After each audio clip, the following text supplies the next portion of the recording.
আমার পরিবারে।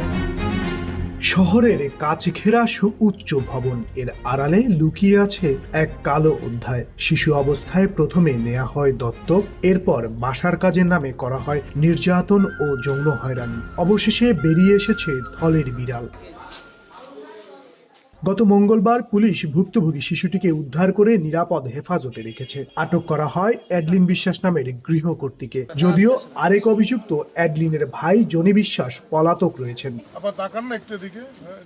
মামলা ও পুলিশ সূত্রে জানা যায়, বরিশাল নগরীর পুলিশ লাইন রোড এলাকার আমবাগান অঞ্চলের বাসিন্দা ড্যান অধিকারী ও অ্যাডলিন বিশ্বাস দম্পতি। তারা প্রায় 10 বছর আগে পোর্ট রোড এলাকায় কর্মরত মরিয়ম আক্তারের 1 বছরের কন্যা শিশুকে দত্তক নেন। পরে শিশুটির নাম পরিবর্তন করে রাখা হয় অ্যাঞ্জেল অধিকারী মিম। অভিযোগ রয়েছে, শিশুটির আসল মা একাধিকবার মেয়ের সঙ্গে দেখা করতে চাইলেও দত্তক পরিবার তাকে বাধা দিত।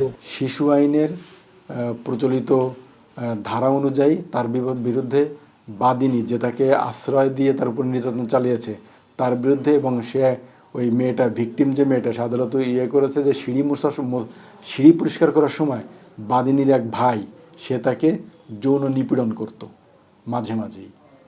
তো এই হিসেবে সংশ্লিষ্ট ধারায় আইনানুগ ব্যবস্থা গ্রহণের জন্য নির্দেশ প্রদান করেন আদালত। বিজ্ঞ আদালত নির্দেশনা পাওয়ার পরে আমরা তাকে গ্রেপ্তারের চেষ্টা করি। যেহেতু এর মামলার একটা প্রক্রিয়া চলে, তাকে জিজ্ঞাসাবাদের জন্য আমরা থানায় নিয়ে আসি এবং জিজ্ঞাসাবাদে আমরা জানতে পারি যে ঘটনা ভিকটিম যেরকম বলেছে ঘটনাটা সত্যই। পারিবারিক। আমার কি পারিবারিক বিষয়টা কি বলে? আমার পরিবারে। মানে সমস্যাটা কি শুনি না, যে আপনাকে পরিবারের ঘটনায় কেন পুলিশের হেফাজতে নেবে? আমি ছোটবেলা থেকে একটা মেয়ে পালি।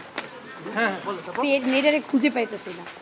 সম্প্রতি শিশুটিকে খুঁজে পাওয়া যাচ্ছে না এমন দাবি করে অ্যাডলিন বিশ্বাস নিজেই থানায় ডায়েরি করেন। কিন্তু তদন্তে নেমে চাঞ্চল্যকর তথ্য উদ্ঘাটন করে পুলিশ। ভুক্তভোগীর অভিযোগ, তাকে নির্যাতন ও যৌন হয়রানি করা হতো। নির্যাতন সহ্য করতে না পেরে সে বাসা থেকে পালিয়েছে। এ বিষয়ে জানতে চাইলে কৌশলে এড়িয়ে যান অভিযুক্ত নারী। তথ্য বলছে, গত 2 বছরে বরিশালে অন্তত 35টির অধিক শিশু নির্যাতনের ঘটনা ঘটেছে।